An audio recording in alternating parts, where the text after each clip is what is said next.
Uh, just to give a background on DAKSHIN, DAKSHIN is the Global South Center of Excellence that was established by the Prime Minister of India during the second Voice of Global South Summit, where 140 developing countries from across the Global South participated to listen to the Prime Minister about the commitments of the developing countries that have been integrated into the New Delhi Declaration during India's G20 presidency. So this was on the 17th of November last year. After that, we have been working on various sectors and areas of importance for the Global South countries in DAKSHIN.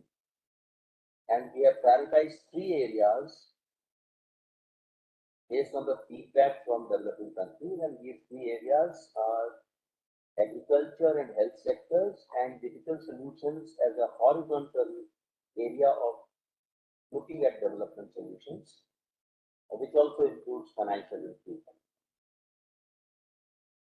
On the agriculture sector, we had convened the first virtual workshop on the 17th of January this year.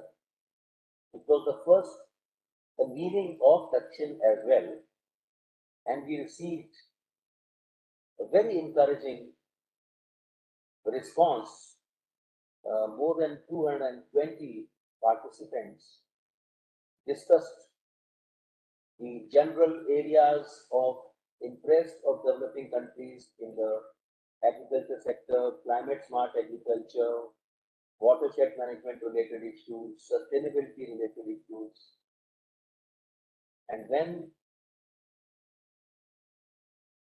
we asked for the areas of interest where they would want us to work further, one of the key areas that was mentioned by them was how to use digital technologies in the agriculture sector.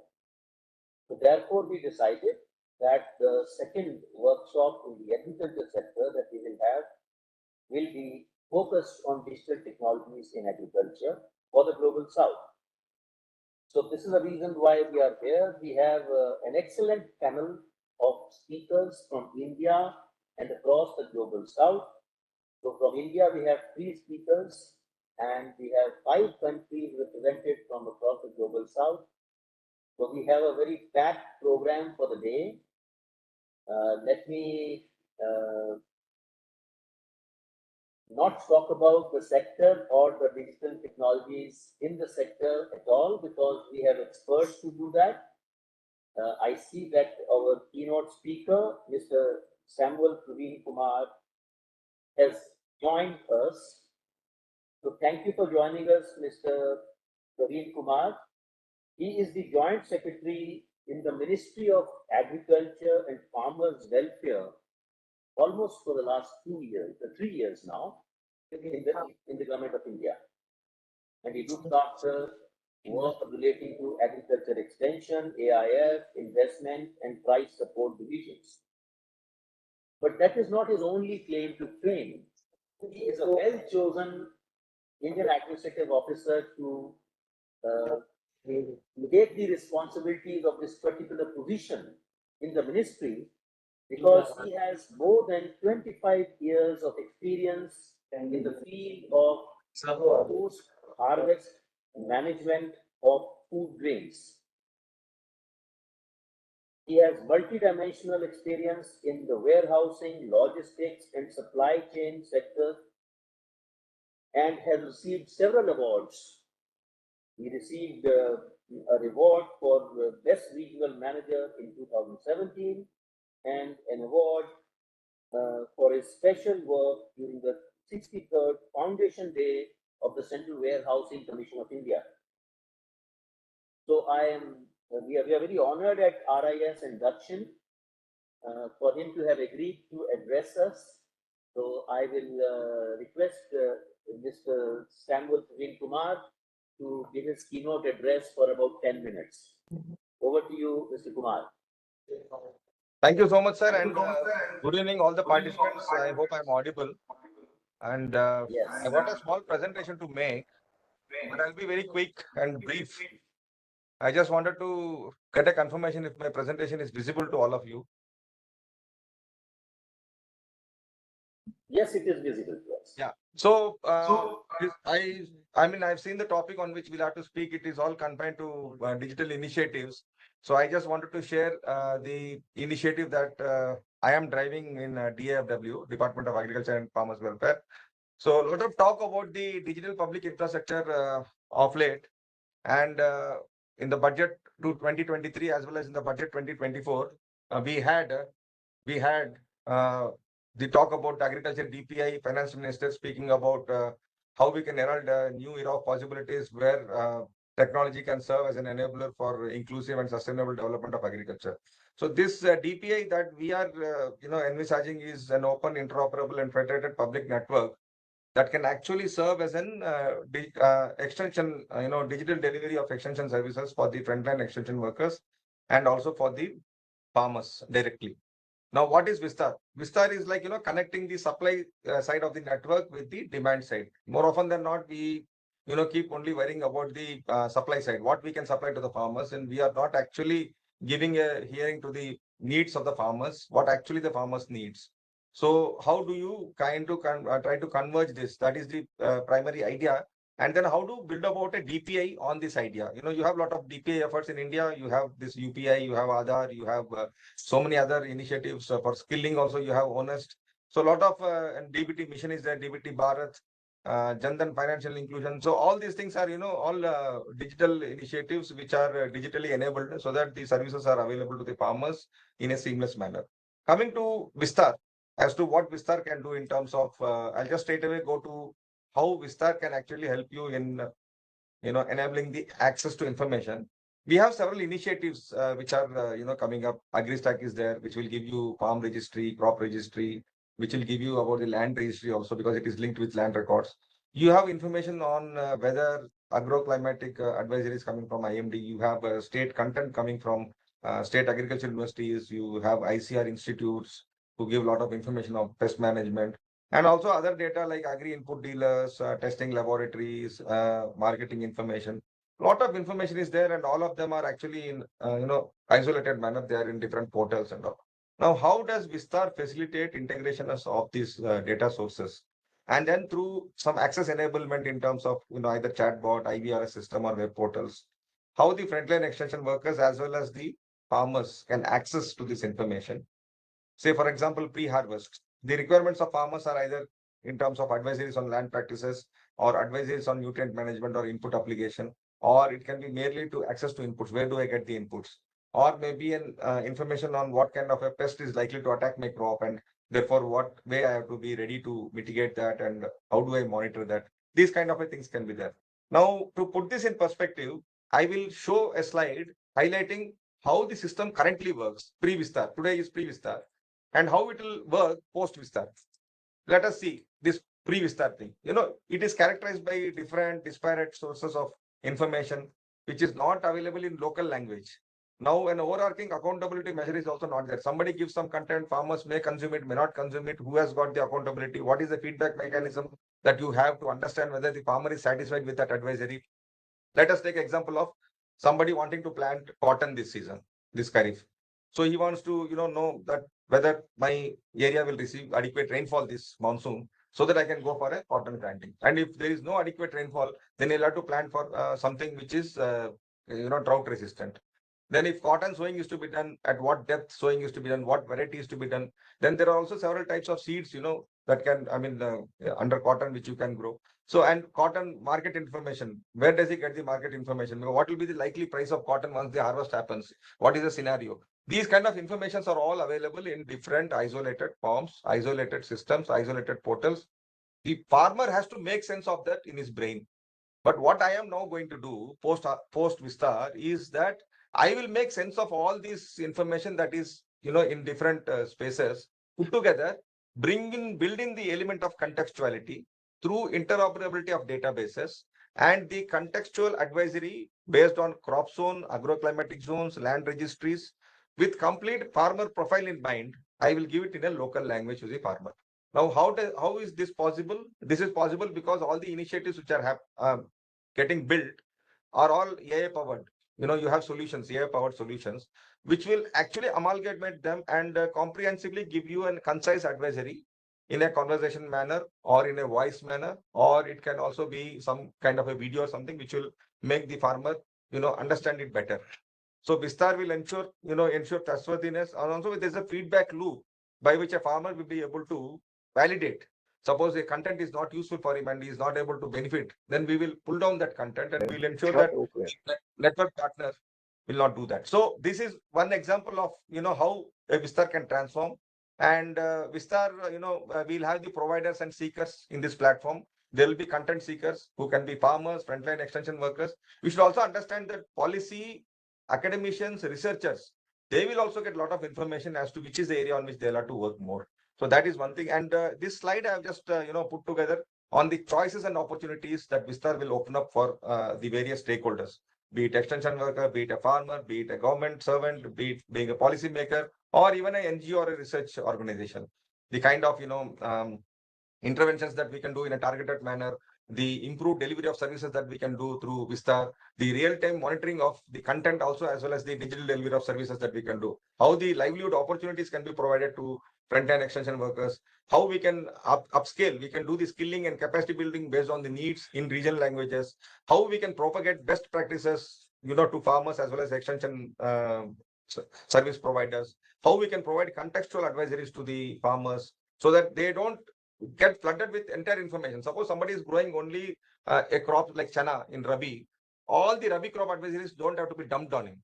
You dump chana, you dump mustard, you dump lentil, whatever is grown in Rabi is given. So that kind of a thing is not required. So whole lot of choice and opportunities are enabled through Vistar, and therefore what we feel is that Vistar, it's basically the various platforms in the states, all the networks, they are coming together. They'll become partners, and we'll have Vistar as a network of state networks and also central partners.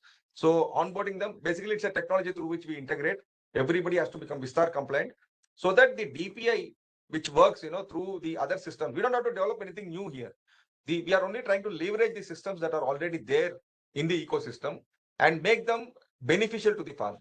That is the idea. I think I'll stop at it because my time was only 10 minutes.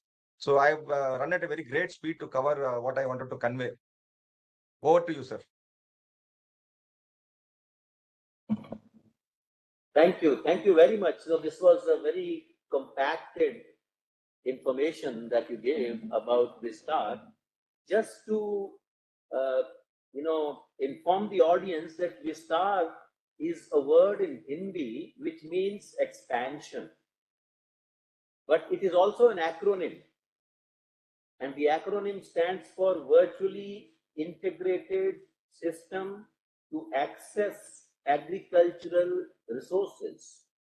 And what Mr. Kumar was telling us for the last 10 minutes was that there are several databases. We have an AgriStack under the India Stack, and there's several digital databases that we have, and we have used Vistar to collect all the information, all the relevant information onto this one platform and make it available for use by the farmers.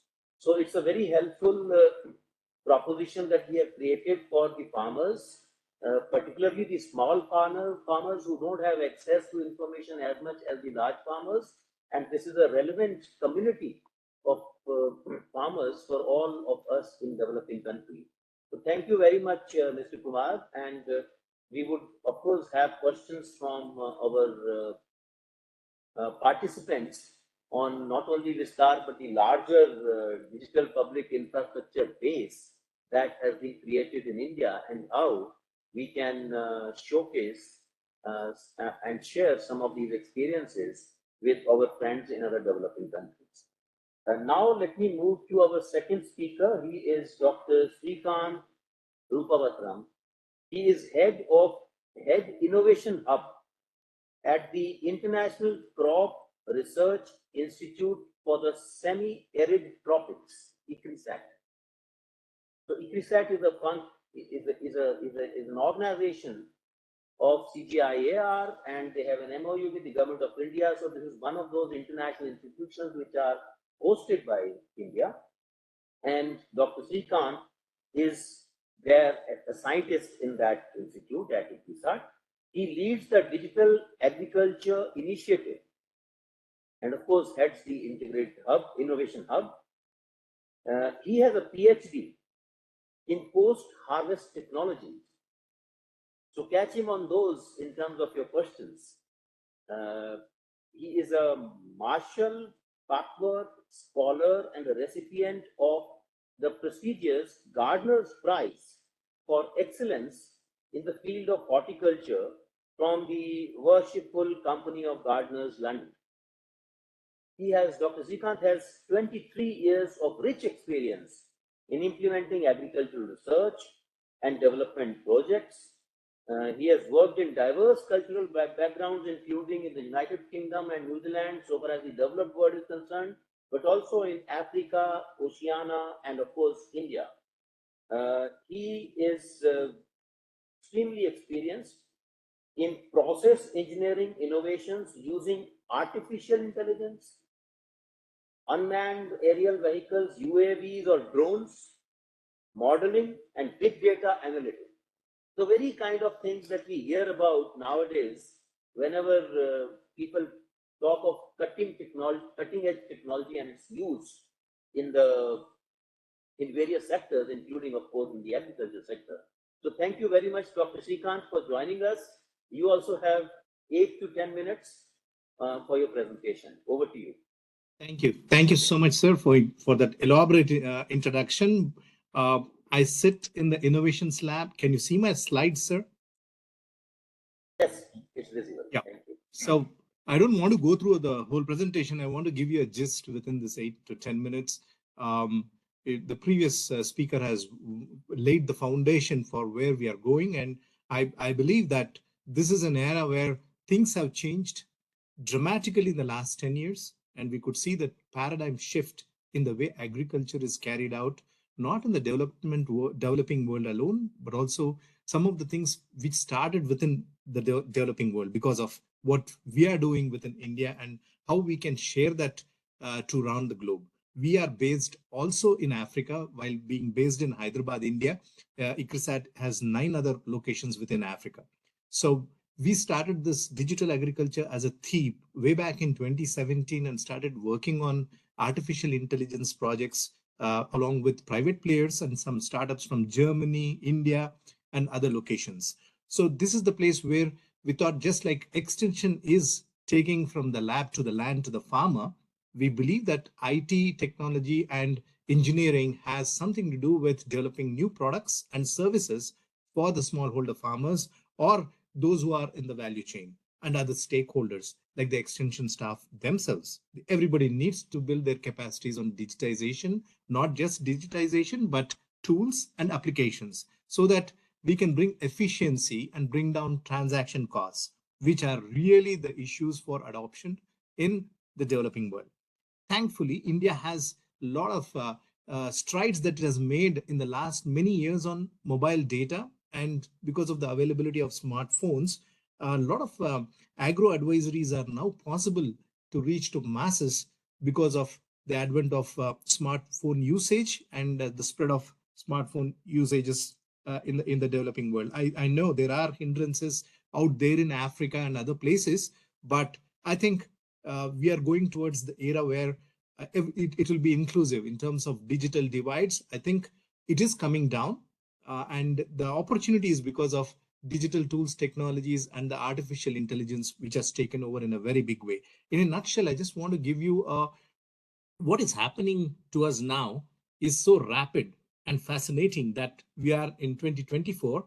I really don't know what is going to happen in the next 5 to 10 years.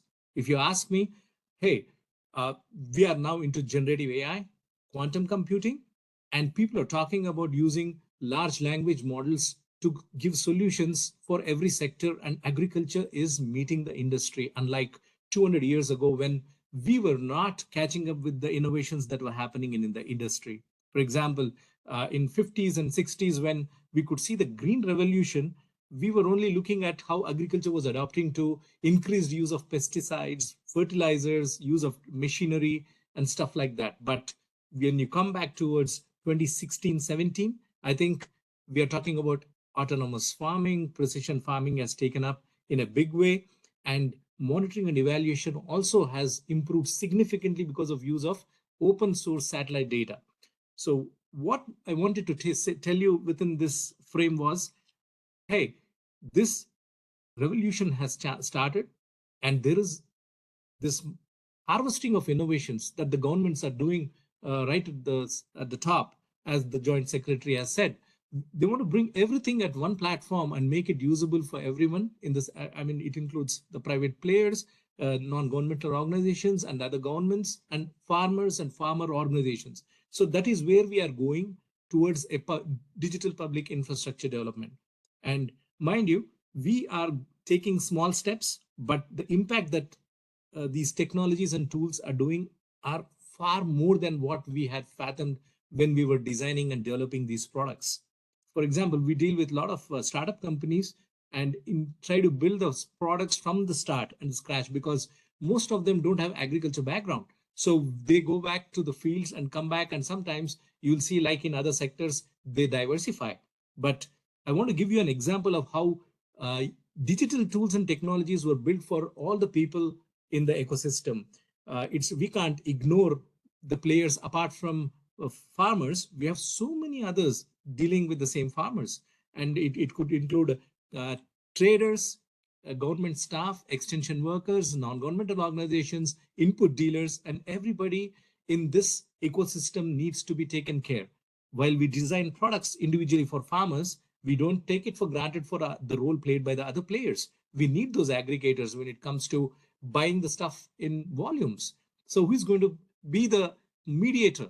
That is where I think we as CGR have contributed, and we will contribute further in doing that spade work of integrating all these players to be at the same platform. I think that is where the world is going towards, and I think that is an opportunity for all of us here. I want to just give you one example of an application that we developed for in collaboration with a German startup called Plantix. They used image processing, taking the image of a damage symptom that is in front of you. It gets processed in a couple of seconds, and the farmer receives the recommendations that are actually given by the state agriculture universities and the Indian Council of Agriculture Research. So it is science-backed content using latest artificial intelligence at the background and giving advisories that are very relevant to the individual user. The targeted agricultural extension advisory real time is possible because of artificial intelligence. This is one of the very successful startup that collaboration that ICRISAT had. Mind you, this is more than 40 million farmers worldwide, not just India. You can look into Africa, you can look into other places. Like this map shows you, these are heat map that is produced among the users around the world in the last 36 months. A staggering number. You can see the green dots. Whole of the subcontinent India is flooded, and we are in Africa, South America, and this is what is happening. The innovation that started in Berlin has now come to India. It's now India based, and we are reaching out the world from here. And we can be confident to say that the data that is generated from this, we use modeling, we use other data like soil, weather, and we now can actually see the extent in a micro way to a block level or a district level or a state level, and give guidance to the people who are involved in extension. They can know exactly which crop, what is the disease, pest, which is everywhere. So I want to stop here, because this is just one example, but I want to say that the ultimate goal is to empower farmers for making decisions, because when they are in the rural environments, they get fleeced by traders. There is a well-developed input distribution channel. However, there is a problem when it comes to taking back their produce.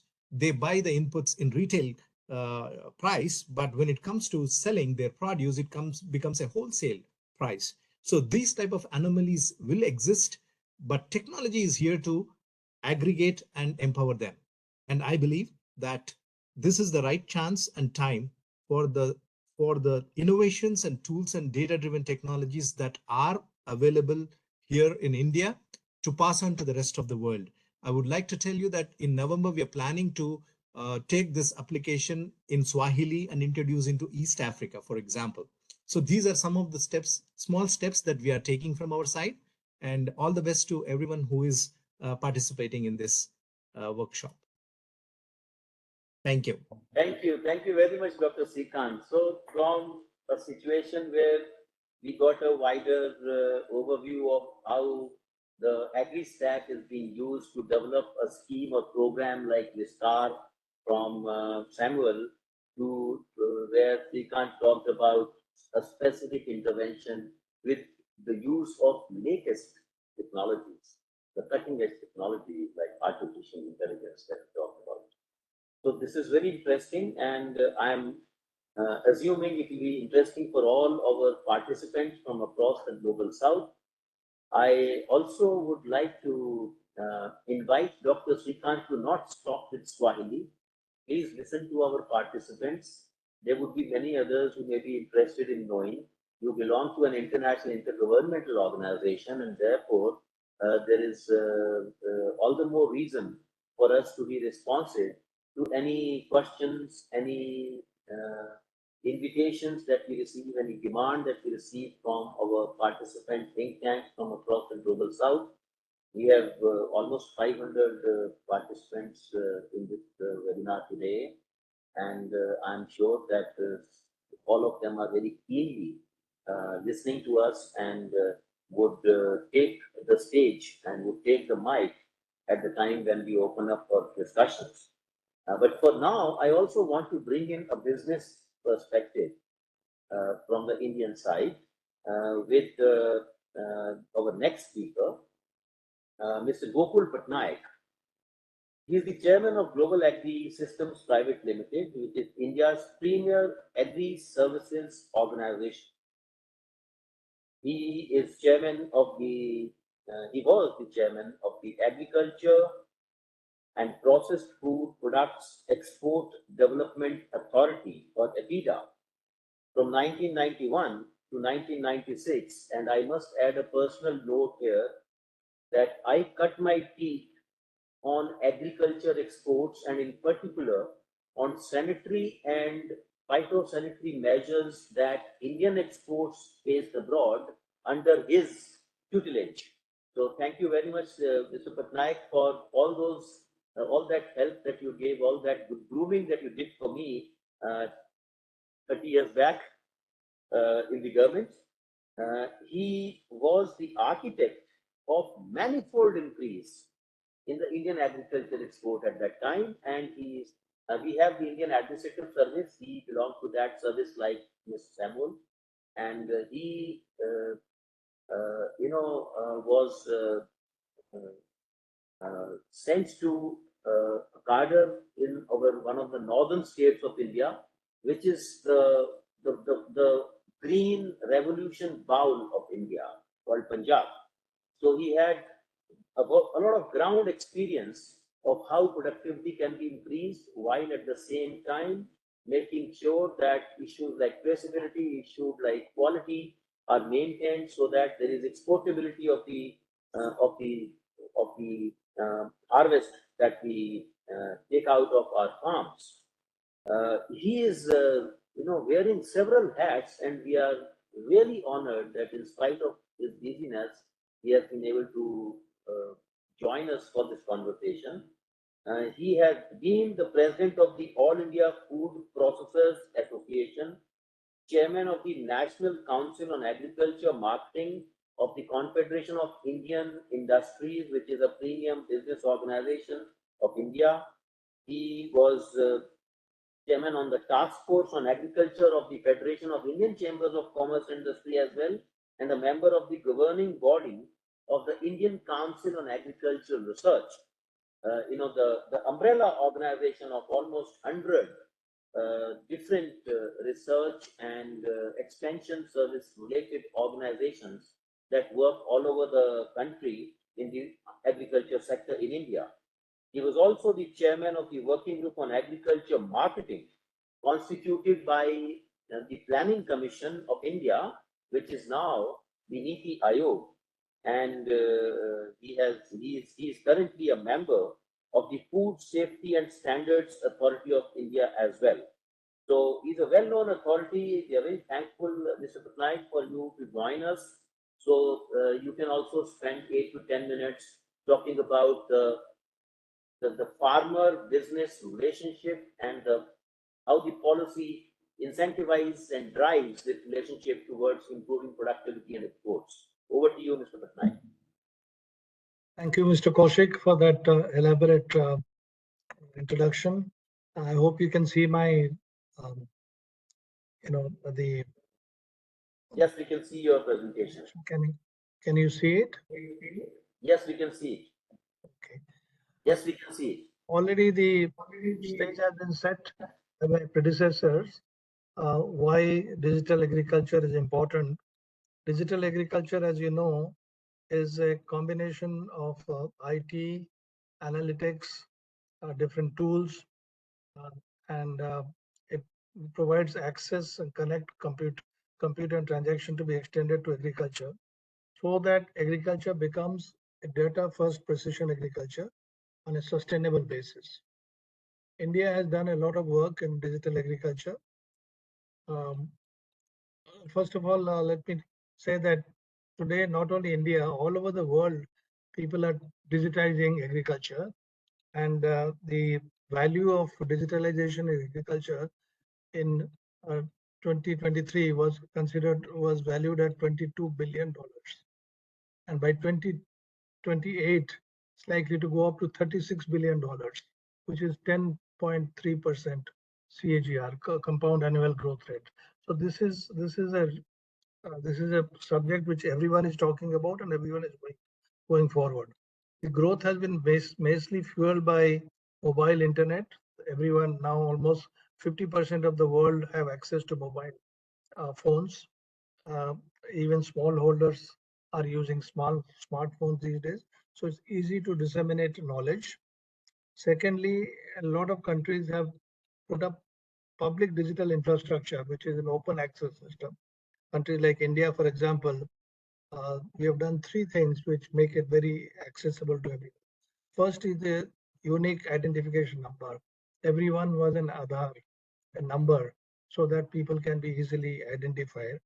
Second is the unified payment interface, UPI, where bank payments can be made, transactions can be made without physically going. So it becomes easy to do it online.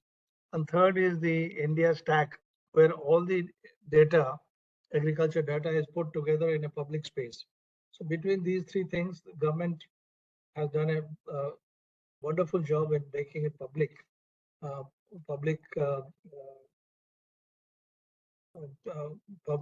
digital infrastructure, which makes it easy for people to take over. Now, a number of companies have started doing work apart from the government. A lot of companies, the private sector has also come in and have done very innovative work, as was just mentioned by my previous speakers. A large number of companies are doing supply chain technology. Some in the downstream, that is, tying up with the suppliers of seed, fertilizer, pesticides, and all that. So a farmer knows who are the people who are supplying seeds, and he can connect directly with them, and vice versa. The suppliers can connect with the farmer, and they can exchange. On the upstream also, there are where to sell. So farmers, the buyers and the retailers. E-commerce has come in a big way. So a farmer who's got some produce can put it on online, and buyers who are interested in their produce can see that he has so much of produce, and they can directly contact him. So buying and selling becomes easier, and a number of companies in India are doing that. Post-harvest technology and transportation is another area where a number of technologies are being disseminated to farmers, and particular help in cold storages, value addition, packaging, transportation. These things are going on.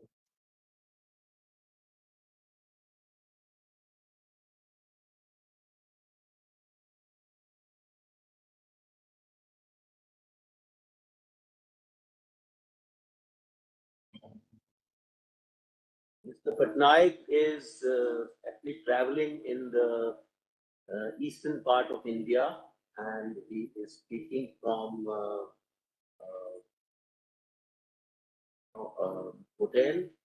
So maybe there is a power outage or some such interruption because of which you're not able to hear him. Yeah, we can wait. We can call him and wait for a minute or two before moving on.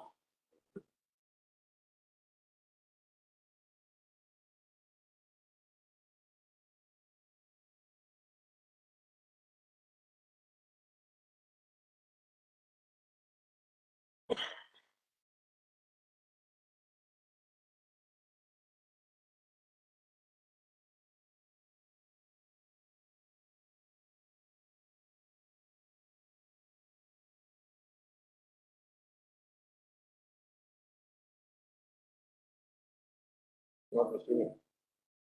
So he is not, we are not able to contact him. Maybe there is some problem of connectivity at his end. So this is the three speakers. We'll see if we can get him back. We will request him to complete his presentation.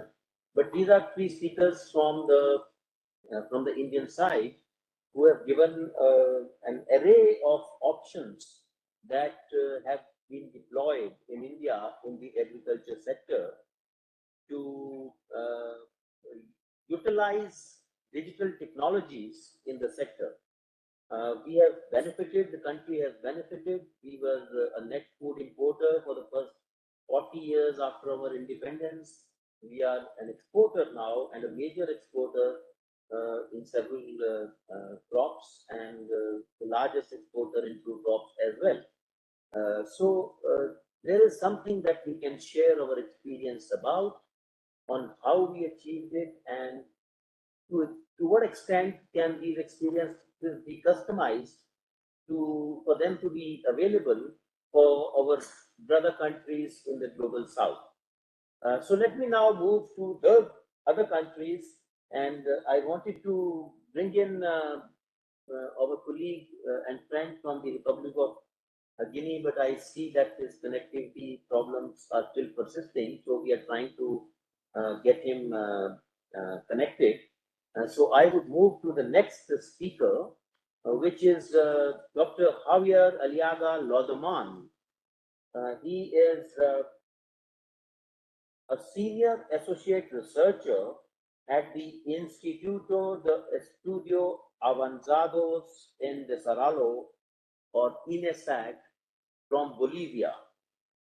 He has obtained his doctoral studies in economics at the University of Zaragoza and Bonn in Germany, from where he also holds a diploma of advanced studies in economics.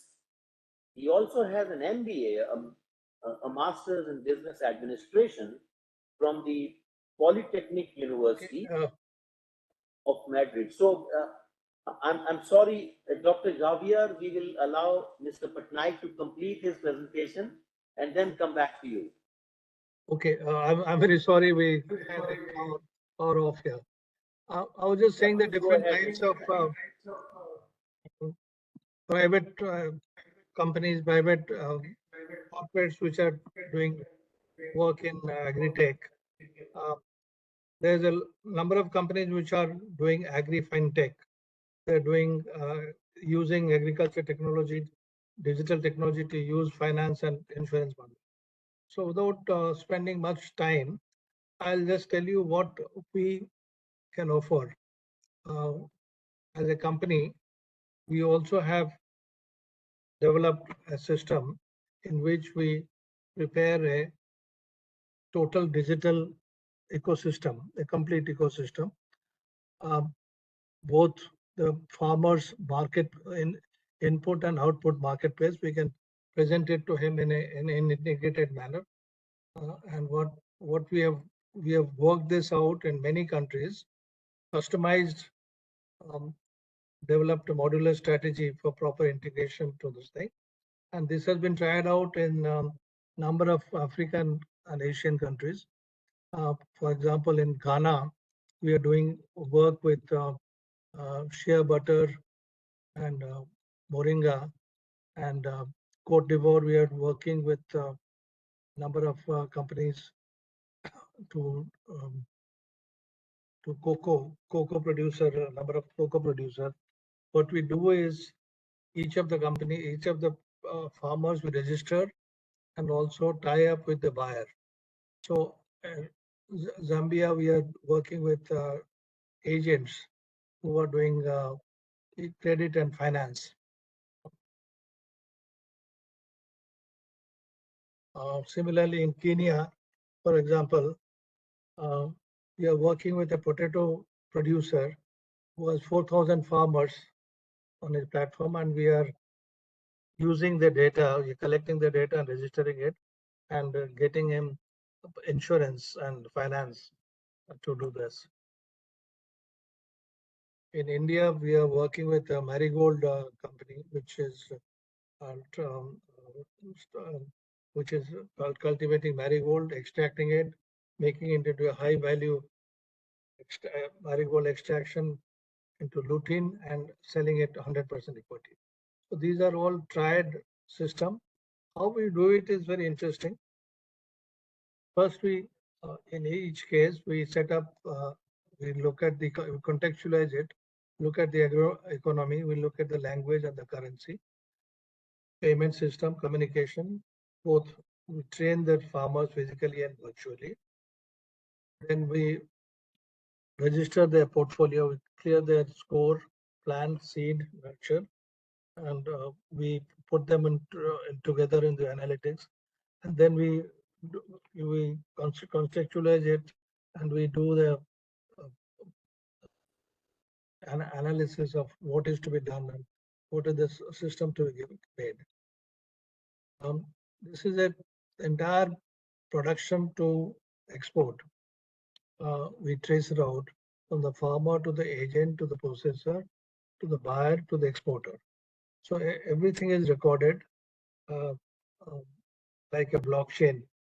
We keep data from where it travels, so that every product identity is known, and we can look at the origin also of the product, where it comes from, what are the pesticides which have been used, where it is going, and what is being sold. And this information is given to the people. We display information round the clock online. Entire value chain is mapped, service is mapped, and transaction costs are taken into account. So at any time, anyone can look at the entire information system. For example, the management of the company, he has on his dashboard, he can find out how many people have produced, how many people have rendered their produce for sale, how many tons have been sold, and what is left. Agents themselves can also know in their area who's done what and what is exact information they have. And the farmer also has his own dashboard. He also knows what is to be done, how much to be done. So each player in the value chain, the farmer, the agent, and the management, they are tied up on a real time basis. They know what is happening on a real time and what is to be done next. We also use the technology to predict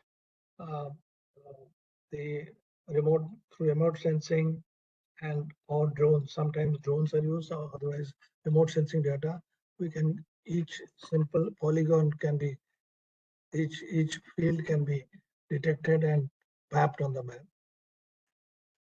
We enable the health of the farmer.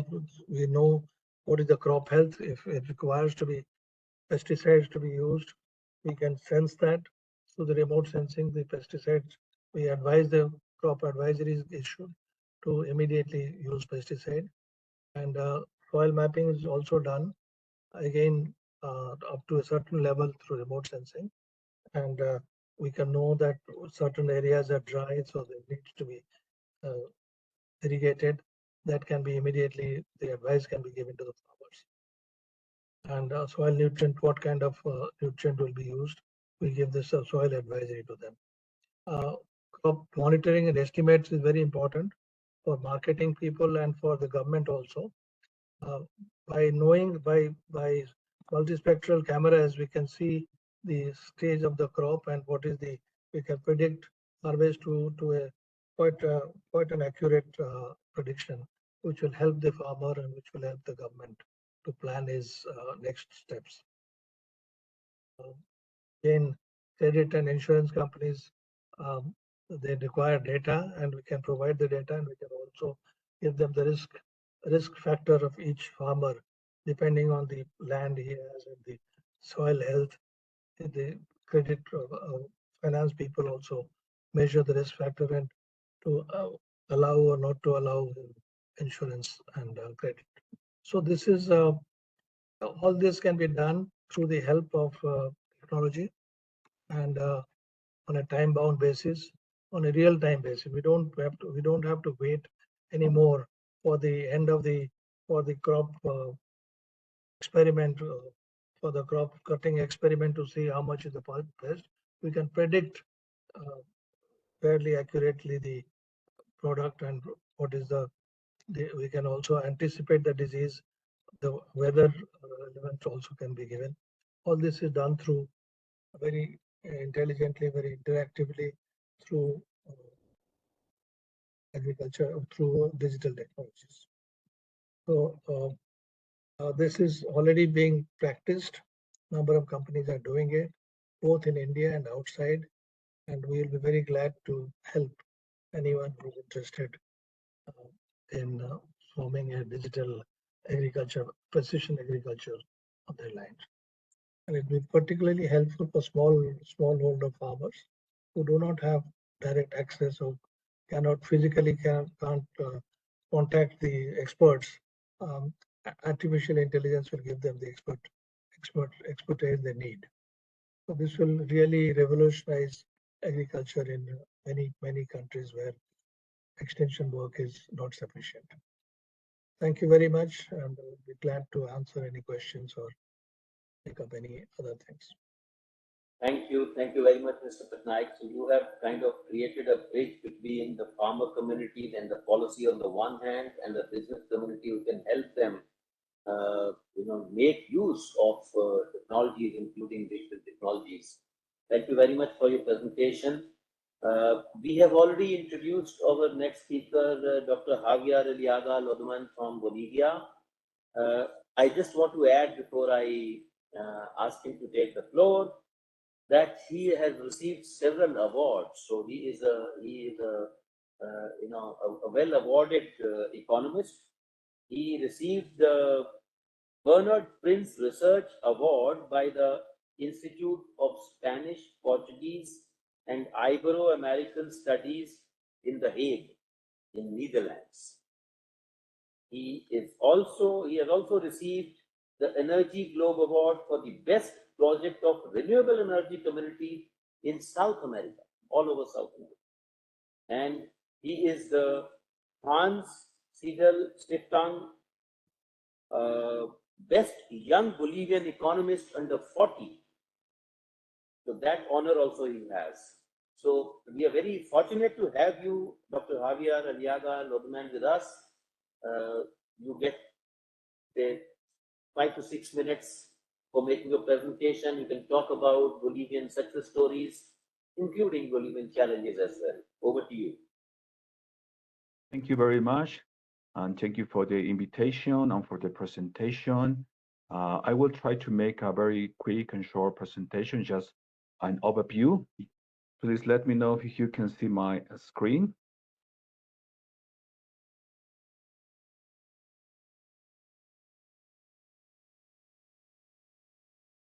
Yes, we can see it. Thank you. Okay, great.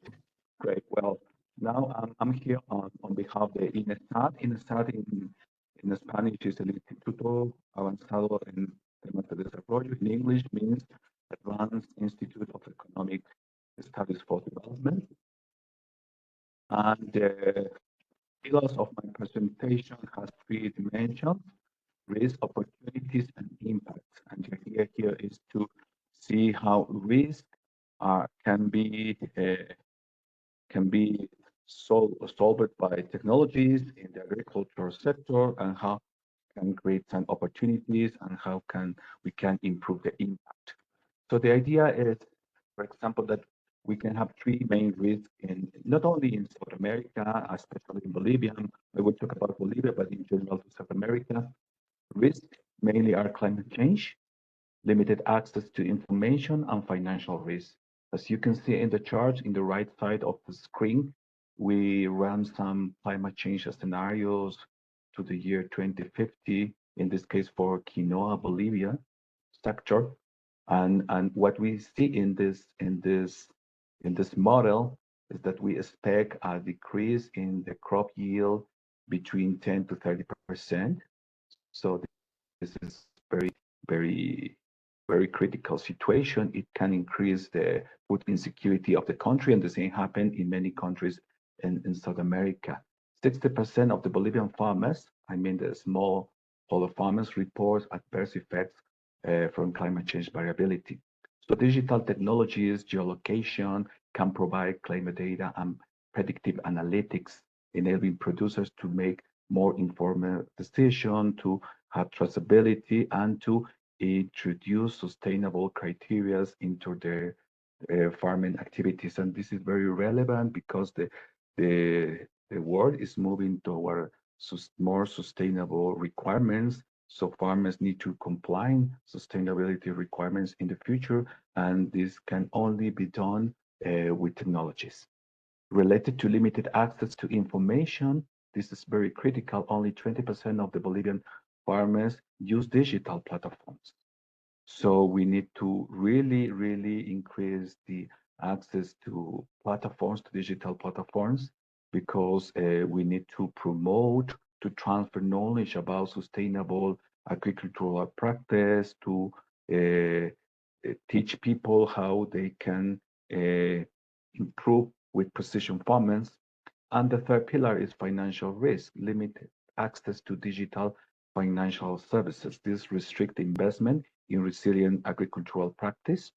For example, in the case of Bolivia, 30% of Bolivian farmers only access to this kind of digital financial services with mobile and other device, but it is a very low percentage of people that access to these digital financial services. So the point here is that digital financial solution can de-risk the overall farming activity, and this is very relevant, especially for small farmers. Moving to opportunities, another three pillars: financial inclusion, capacity building through e-learning, and data-driven decision making. Related to financial inclusion, digital financial services with mobile banking, microloans, parametric insurance, sustainable loans, and other many different blend financial tools can empower smallholder farmers by providing access to credit and insurance. In the country, more or less, 25 to 30% of the small farmers access to uh, microinsurance, to credit, but not in a climate format. So since climate change is one of the main external shocks that are affecting the agricultural sector, we need to introduce climate, gender, and sustainable criteria into the design of financial tools, into the design of blend financing, and of course, this needs digital financial service. We made a very interesting research last year related to double materiality. I mean the effect of climate change on the agricultural sector, and how climate change also affect financial sector in the interconnection between the small farmers and the behavior of the financial sector. So financial digital services can reduce the impact of this double materiality on financial sector, reducing credit risk and other risks that the financial sector face due to the climate change. Related to capacity building, digital platforms can deliver training on good sustainable agricultural practice. We estimate that digital platforms can increase in 30% the access of small farmers to this kind of knowledge that they need. By leveraging digital platforms in a sustainable value of change approach, farmers can also manage their finance more effectively and improve market access worldwide. This is very relevant. And data-driven decision making with big data, artificial intelligence, machine learning. Of course, we can inform agricultural policies and practices and decide better intervention, tailored intervention, identify areas most affected by climate change, and improve the allocation of financial resources and technical decision. And finally, the impacts. Digital technologies can enhance crop management through sustainable agricultural practices, increasing yields, performance. In the case of quinoa, we proved that this type of practices can increase in 35% the performance of the crop. We conducted a randomized control trial experiment, and it was very interesting experiment because we provide farmers with weather station and we control the crop performance change due to the best of practices that we implement with a climate information, and we prove that the causal impact of the good sustainable agricultural practice, especially on soil, can improve at least in 35% the crop. Of course, other impact is that we can strengthen resilience. Access to digital tools can improve capacity, adaptation capacity, and improving the adaptation capacity means that we are reducing vulnerabilities. With mobile application, we can increase this adoption of practices in 40%, improve transfer knowledge among farmers. And finally, and very relevant, the impact is enhanced market access. Digital platforms facilitate financing and better pricing and reduce cost transaction. And with more market expansion, farmers can increase their market share and move beyond some boundaries and can offer to the market different offer to business services such as carbon footprint, water footprint, another type of indicator like ESG indicators that are very relevant now in the world. So technology can help, especially small farmers. And this is a nutshell experience of Bolivia, but I think it's quite similar to other countries. I have much experience on Central America, and I can say that in the case of El Salvador, Honduras, Nicaragua, Guatemala, and other countries, the diagnosis is almost the same. And very excited to share more detailed information with you. So thank you very much for your time and for the opportunity to present this information from South America and from Bolivia. Thank you. Thank you very much, Dr. Javier. So, this is precisely the kind of knowledge sharing that we need, where we get the challenges, particularly the challenges that are coming up because of increasing challenges that are coming up because of climate change. And then what are the opportunities? How do we help our farmers?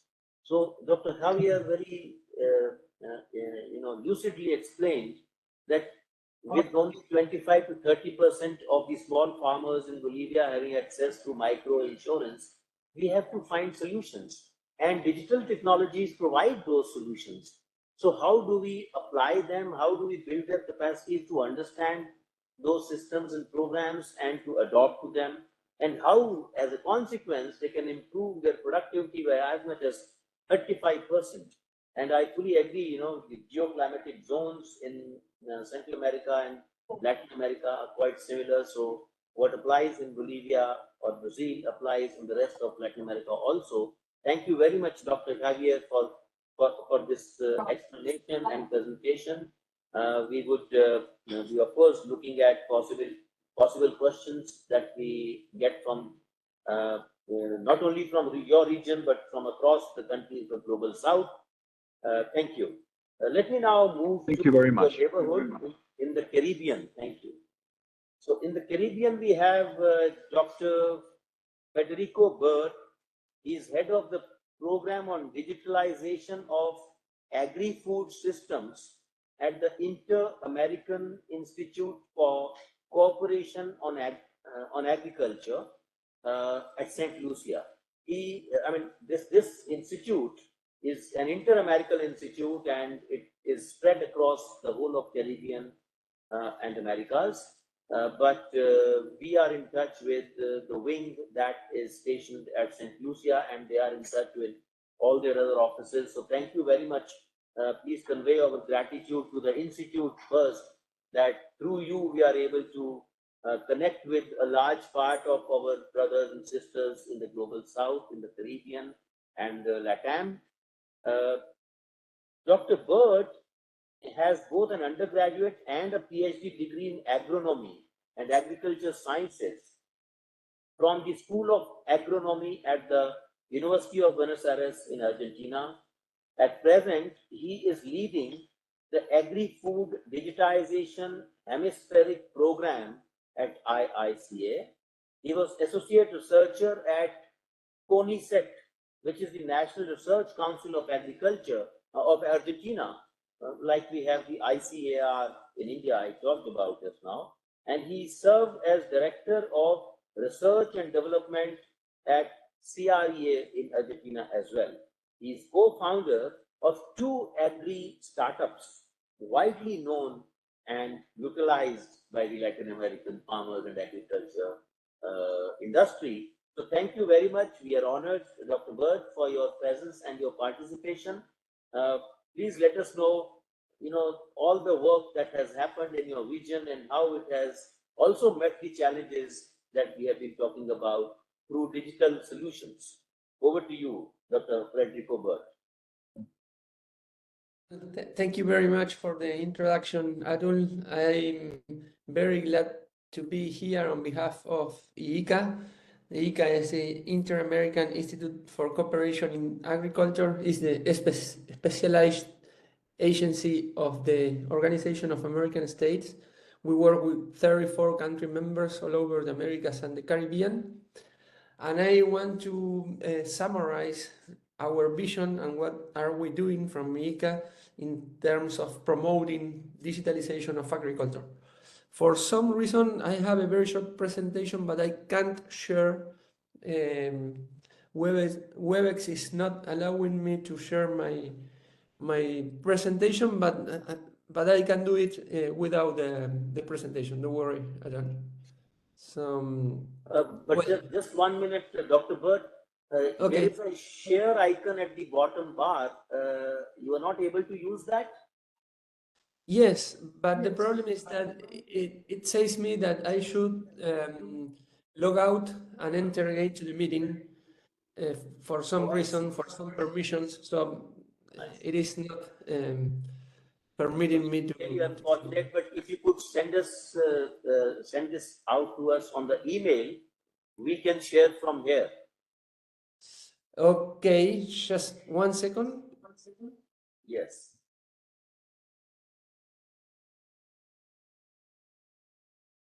IICA is a very important organization for the agriculture sector generally, but also for digital solutions within the agriculture sector. I want to tell my participants, we have had a few conversations with the management of IICA, and we also have a formal relationship between DAKSHIN, the Global South Center of Excellence at India, and IICA in St. Lucia and also in Barbados.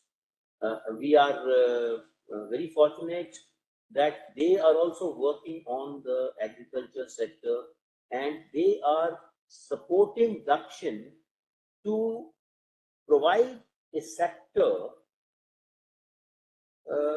for the island economies, the agriculture practices which are beneficial for the island economies. So, as compared to India, which has, you know, of course, a long coastal area, but we are an isthmus. Here is a community of islands that have brought to us a lot of good experiences. So we are very privileged to have a relationship with ICA. Let me check with my colleagues if they have received the email. Okay, sure. I sent you, the presentation. Just let me know if you receive that. But in the meantime, I can tell you that I'm saying hi from Buenos Aires today. The ICA headquarters are in Costa Rica, in Central America, and I am the head of the digitalization program at ICA. And so what I wanted to tell you today is what is our vision about digital agriculture in the Americas, and what are we doing to promote the development and the use or adoption of digital technologies. So basically, let me summarize the context and our vision. So we see that agri-food systems have huge challenges, and digital technologies are necessary, probably not enough, but necessary to address those challenges. Second, what we see, what we understand is that the digital transformation of agri-food systems it's in early beginning stages, and it will have both positive and negative effects. I mean, the introduction of digital technologies will have positive and negative effects. Oh, thank you very much for sharing my presentation. And again, and as Javier was saying before, the digital transformation of agriculture, of farmers in the region, in South America, is just beginning. And last but not least is that with digital transformation, the map of actors and the institutional framework for the development of technologies is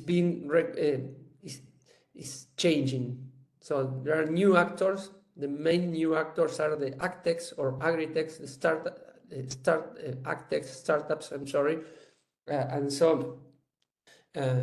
At the end of the day, we have like a new map of development of technologies. So, what are we doing? First of all, as I said before, we work with 34 country members all over the Americas, mainly with the ministry and ministers of agriculture. So what we do as part of our program is to raise awareness. Can you go back to the previous slide? Thank you very much. I'm sorry. So what we do, first of all, is to raise awareness of the importance of digitalization and about the existence of a new institutionality and the need for a new generation of public policies to mobilize the development and use of technologies. So that is one of the things that we do. The second group of things that we do is to identify and analyze digital technologies, but also digitalization experiences, just to promote and the scaling up of an adaptation of those technologies and those experiences. Finally, what we do is to generate and share quality information and offering some different kinds of trainings, mainly for policymakers. So, can you go to the next one, please? And the next one, thank you. Just to be brief, as I was saying, we have many technologies in Latin America and the Caribbean. That figure that you see on this right side of the screen, it's a map of startups, AgTech, digital startups, AgTech startups. So we have almost 1,000 digital solutions identified, but still quite low usage. And I think that Javier was saying the same. I agreed with him. We have many technologies, but we have still quite a lot usage, even in middle and large and very technified farmers. Even in those cases, for instance, in Argentina, in Brazil, large farmers, they are using only a very small proportion of the all available technologies. We are working a lot with the startups AgTech.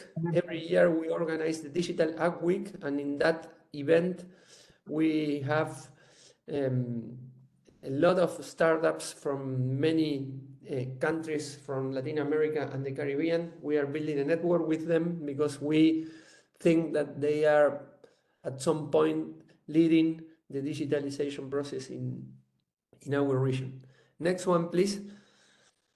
So just to share some ideas about one of the main topics of this event, what we see is that technical assistance and extension is one of the areas where digital technologies may have or can have the greatest impact. So digital technologies enable greater reach and inclusion. At some points, what we see is that we can reach a kind of democratization of agricultural information, and of course increase efficiency. And what we see in the region, in relation to digital technical assistance and extension, is many different tools or solutions, from widely used generic tools like WhatsApp. Most of farmers are using WhatsApp, to very specialized platforms and artificial intelligence. Next, please. So in this slide, I just put some examples of different digital technical assistance tools that we are testing or we are using in the region. We have, for instance, we were trying to translate or to adapt an experience that the group of precision development ran some years ago in Africa and part of Asia. They were sending SMS, text messages to farmers, giving some kind of technical advice through those messages. And we were trying to bring that experience to Brazil, to Colombia. Then we have some apps that we, like AgriX app, that is an app developed from ICA to give technical support to farmers in some Caribbean countries.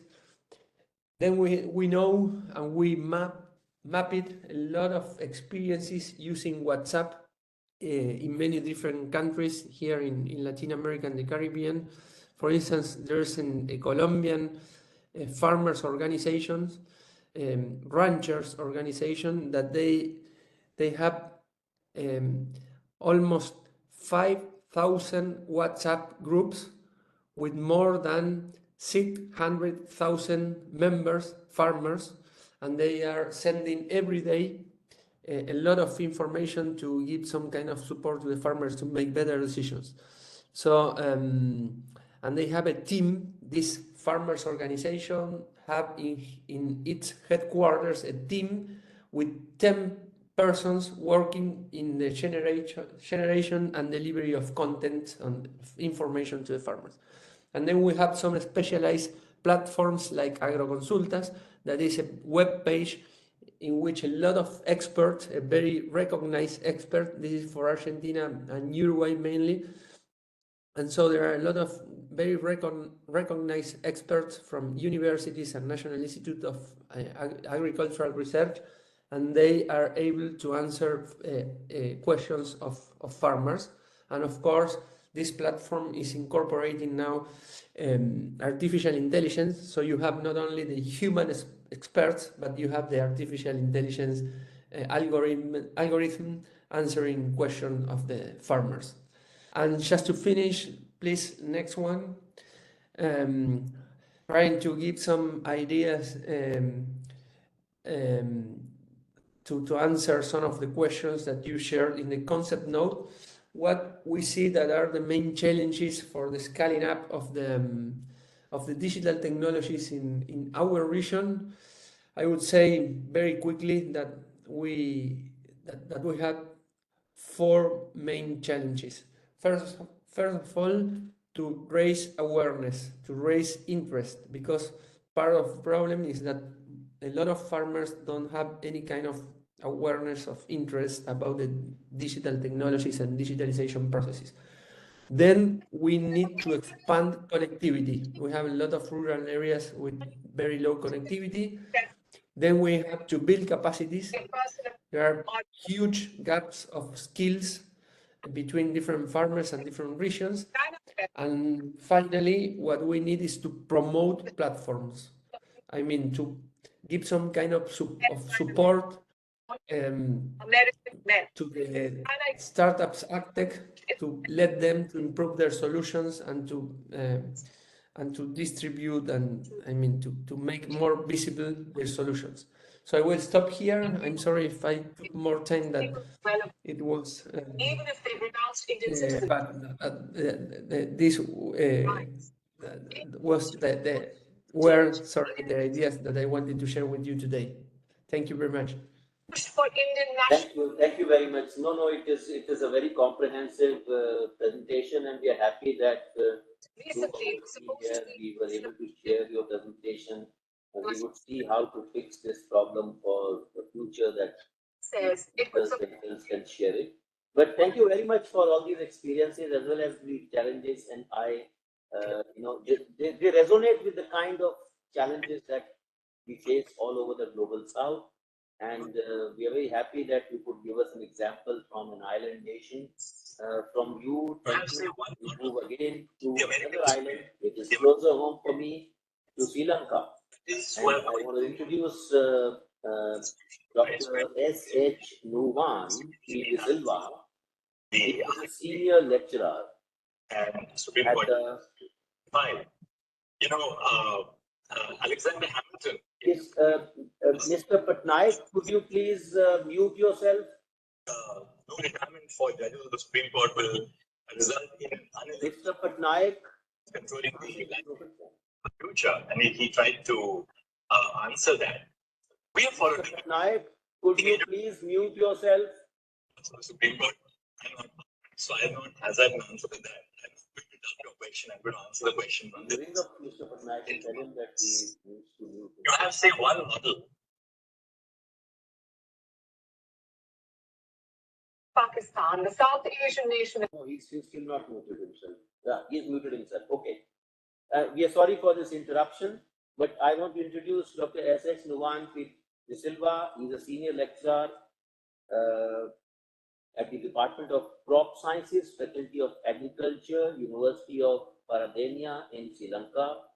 He's a graduate of the Faculty of Agriculture, University of Paradena, and a master's in plant sciences and a PhD in agricultural development. And he also has degrees from Japan. He has published several papers, and he has a lot of knowledge and research work focusing on improving crop productivity by integrating agronomy and crop modeling with the application of UAV imagery, machine learning, and Internet of Things based monitoring and precision agriculture. He is joined in his team by Shayani Jayasinghe. He's a researcher who worked as a research officer at the Bandar Naike Center for International Studies in Sri Lanka. Vandai Maike Center for International Studies is a very close coordinator with DAKSHIN, the Global South Center of Excellence. Shayani has served as a lecturer in charge at the BCIS and worked at eminent organizations in Sri Lanka like Welfare Research and the Colombo International Center for Ethnic Studies. She has a bachelor's in history and a master's in global studies from Sophia University, Tokyo. So, Dr. Silva and De Silva, over to you for your presentation on the Sri Lankan perspective on agriculture, digital technologies in agriculture. Everyone, I hope I am audible enough to you all. And Yes, we my can hear you screen very is well. and my screen is visible. Yes, we can see the screen. Thank you. Okay. Okay. Thank you, sir, for the introduction. Let's move on. Yeah, I think.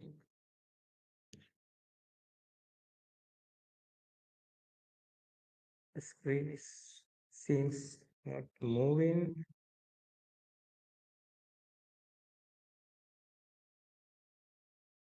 Okay.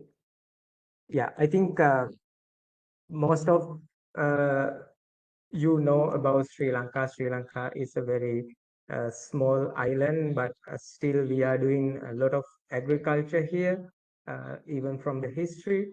And agriculture is a very is playing a very pivot role in a Sri Lankan economy, especially contributing to around 70% of the GDP and contributing immensely for the total exports. Actually, presently it's around 21%, but now there is an increasing trend of imports. And more than 20% of the national labor force is engaged in agriculture. And interestingly, more than 75% of rural population directly depend on agriculture. So that's also a very interesting factor. And if you think about the digital technologies, the importance of digital technologies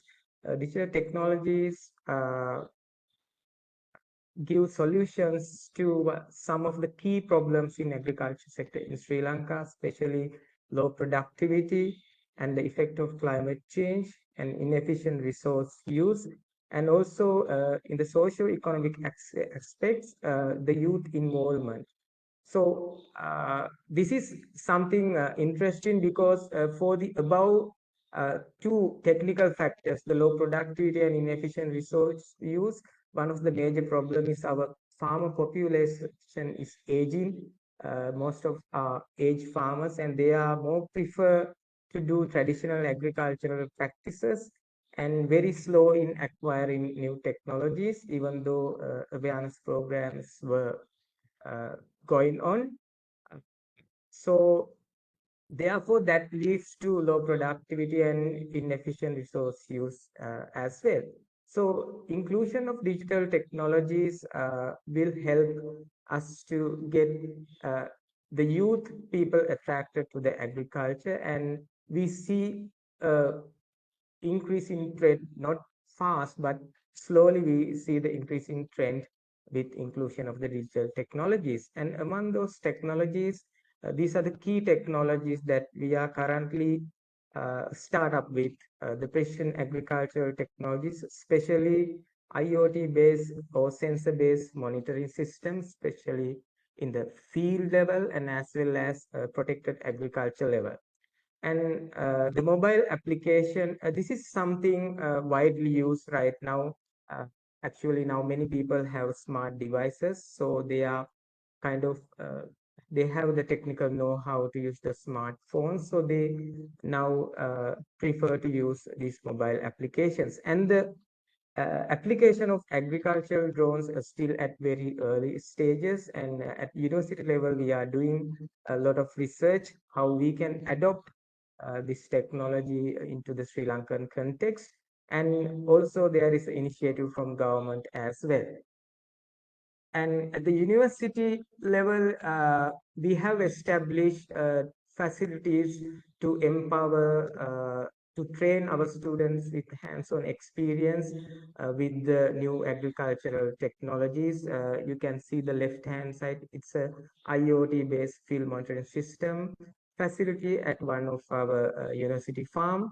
And the other photos showing a result of some of our research activity conducted by our undergraduate students to detect the leaf nitrogen content of maize using agricultural drones. So we are empowering our students with the knowledge and practical, and as well as we are encouraging them to do more research on these application of digital technologies. And if I talk about the research activities, these are the recent research activities we conducted, detecting of weed in the paddy fields and detecting of leaf nitrogen in the maize crop, and as well as sugarcane crop, and also testing of locally developed IoT systems which are low cost and affordable to the small scale farmers. So these are the current research projects that we have conducted with our students. And if we talk about the mobile applications, Department of Agriculture playing major role introducing this kind of application. The first one is Krushi Advisor, is the one introduced by the Department of Agriculture, which gives a lot of information about the crop cultivation for the farmers, and also market information likewise. And the second one is from the initiative from a private sector company that is also a widely used application. And if I talk about the initiatives from the Sri Lankan government, this is the very recent initiative started last year.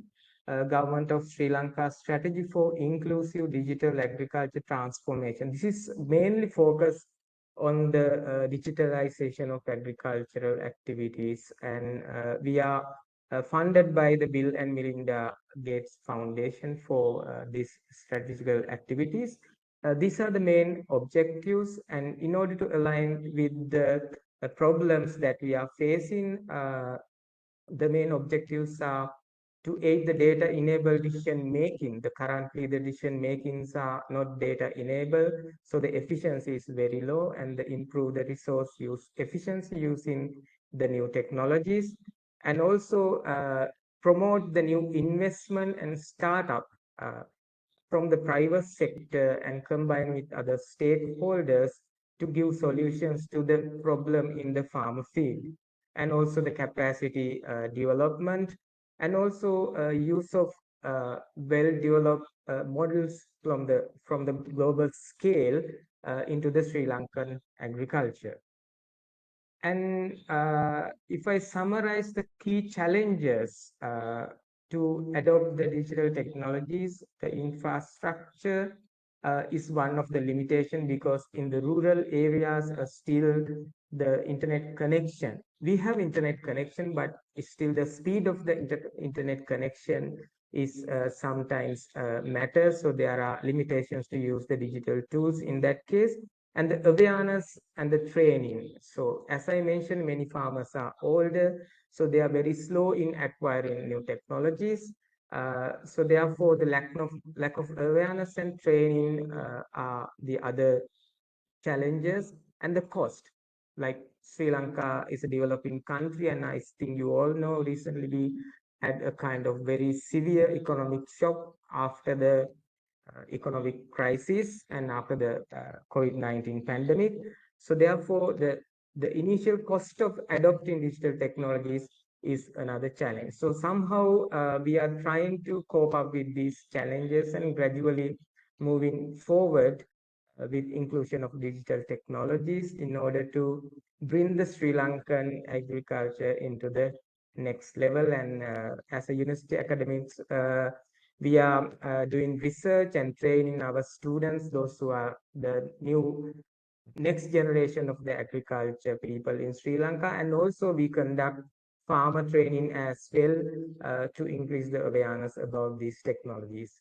And this is all actually, and thank you very much for giving this opportunity. Thank you. Thank you very much.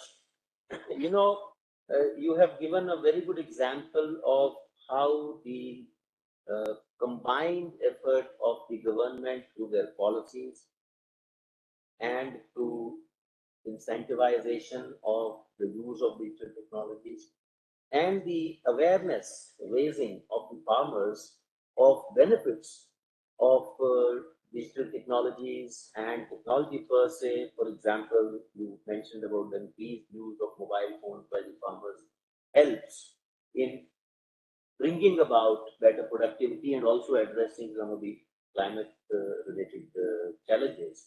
So thank you very much, Dr. De Silva.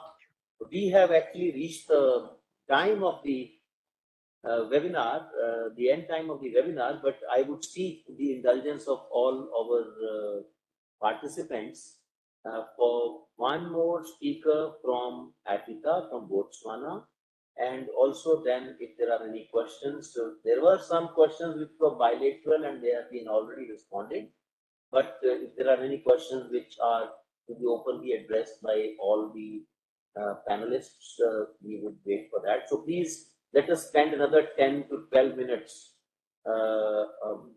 in the webinar. So thank you very much for your patience. Now I move on to Botswana, to Dr. Baitsi Kingsley Odisi first. Is he there? Is Dr. Majola Mabuza there? So they have not joined or they left? They have not joined. Oh, well, they, both of them were going to present a good case study from Botswana, which is one of the success stories of Eastern and Southern African region largely, but also in particular from the SADC region. And there were two experts that we had invited who had very gladly agreed to talk about some of the successful initiatives that have been taken in Botswana. And before that, in Eswatini, a small country, but a country dependent largely on the agriculture sector for their economy. But they're not there for some reason. We tried to call them. But in any case, now that we don't have it, have them, let us see if there are any more questions left. I don't see any questions which are general. The specific questions, as I said, have been answered.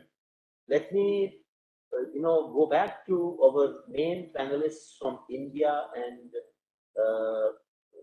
request them to spend a minute or two engaging on the issues that the four speakers from Latin America, Caribbean, South Asia, and Africa addressed during their presentations. So let me go to the reverse order and start with Mr. Patnaik. Mr. Patnaik, are you able to hear me? Yeah, I'm here. Yeah, if you have any comments on the presentations made by our colleagues from the Global South countries, I chose you as the first speaker for the concluding remarks for the reason that your organization and you in person have the most experience of working in several other countries in Africa and Asia. So if you have any comments to add as concluding remarks, this is the time. Over to you, Mr. Patnaik. So I think the main, most of the participants had expressed the lack of public infrastructure in many countries. What I want to say that public infrastructure is necessary to expand. It will be helpful, but it is not a necessary prerequisite. Even without public infrastructure, we can start digital agriculture through satellite imagery, through many other, through drones or anything else. So let's not wait for complete public infrastructure, 5G, internet, this thing and everything to be in place. Then it will have to wait a long time. So idea is that we should start using whatever technology is available immediately and we can make an assessment of what is available, what is necessary, and we can start with using the technology rather than wait for public infrastructure to be built up. Thank you very much, Mr. Patnaik. No, that is very useful, and even the last speaker also mentioned that one of the challenges is infrastructure. We have a question now on Vistar specifically, so I would request Mr. Samuel Praveen Kumar to respond to that question. Let me read out the question for you. The question is, through which channels will farmers be able to gain awareness of the information provided through Vistar? Will there be a farmer-facing platform? If so, how will farmers be able to get contextual advisories? Will this be through a farmer identification? So, Mr. Samuel Praveen Kumar, a response from you on this question. Thank you.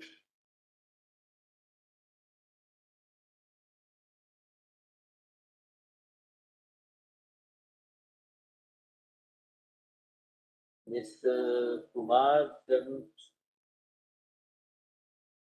he's there, but he's probably not able to hear us. Let me go to the next question, which is that farmers are illiterate, and that's why the update of digital agricultural platforms are not being taken up. It's a comment, it is not a question.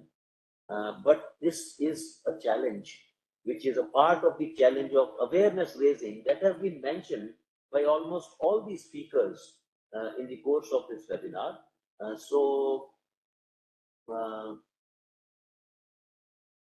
Mr. Brian, that is, your comment is well taken, and the solution for that has already been presented. There is another question, are apps, websites, and other digital platforms the only mediums through which we can claim to be practicing digital agriculture? So are applications, websites, and digital platforms the only mediums? Or are there additional elements that must be addressed to truly achieve our goals in digital agriculture? We would take this question back to our desk, Mr. Nitesh Prajapati. Very useful question, but we will have a seminar on it, because you are right that are we just showcasing technologies, or are we having the means to utilize these technologies on the ground? That's a very good question. To some extent, our colleague from Sri Lanka had addressed that question to some extent. Dr. Xavier in the beginning also had addressed this question, but it's a very large question requiring a lot of time. I don't seem to see Mr. Samuel Praveen Kumar responding to this question, but let me try and answer it in a very generic way. In India, we have digital public infrastructure as a major initiative under which the India Stack is available as a public platform. And on that, there are several substacks, and AgriStack has all the publicly available information on the AgriStack, which can be accessed by anyone. Now, all these schemes and programs that involve digital technologies or applications or platforms, those platforms are mentioned. So access to those platforms, therefore, is available through AgriStack. But your question is a genuine one, because the farmer needs to know how to reach there. I mean, we can't always depend upon search engines to reach platforms like Vistar. So there needs to be more awareness raising, and the extension services of our governments at the sub-federal level in particular are the ones that need to undertake this awareness raising exercise. I must add that we need to have an integration of the research communities in the government and the policy making circles on the one hand, and agriculture universities on the other. In India, for example, we have 70 agriculture universities, 63 of them at the sub-federal level. We have only 30 sub-federal provinces, but almost every province has 2 on an average universities, and we have 4 agriculture universities at the central level, and there are also private universities who have got their accreditation from the University Grants Commission of India as agriculture universities. These agriculture universities also help in raising awareness about the availability of these tools. So I hope that answers the question. And there is also a comment on adoption and impact at being an important AI, and Mr. Patnaik's presentation has been appreciated for that. So thank you very much, all the participants. Thank you very much, all the speakers. In particular, I would like to thank Mr. Samuel Kumar and Mr. Patnaik and Dr. Srikanth from India, and all the 4-5 speakers from our colleague think tanks and universities across the global south for participating in this seminar, for sharing your insights. We have taken very copious notes of all that has been said and all the questions that have been asked. I am not going to try and summarize the deliberations of today's workshop, except to say that it was a very lively presentation, set of presentations to learn from several countries of the global south. The realization, firstly, the realization that agriculture sector is important for all of us. Secondly, the realization that digital technologies are contributing to the growth in the agriculture sector. And C, that climate smart agriculture would require increased use of these digital technologies. So it is a subject that has been very well chosen, and therefore we can hope to continue this discussion going more focused going forward. For now, if I could request all our participants to open their cameras so that we can take one last snapshot of everybody on the screen, and then we will close. So Dr. Srikanth and everybody else, Tani, you can also open it. Mr. Patnaik, Mr. Kumar seems must have stepped out. In the government of India, we have the habit of working late. We don't care about our timing, so he must have been called by his boss. But those of us who are there, Mr. Patnaik, can you hear us? Yes, I can. I can't put it on. I can't put it on. Okay. Okay, it's all right. So maybe you can take some screenshots, Akash. Great. Thank you. Thank you very much. Friends and colleagues, good morning, good afternoon, good evening again, and have a good day going forward. Have a good weekend ahead of you. Look forward to receiving you again for another get together like this, either virtually or in person in New Delhi. Thank you and bye-bye. Thank you. Thank you.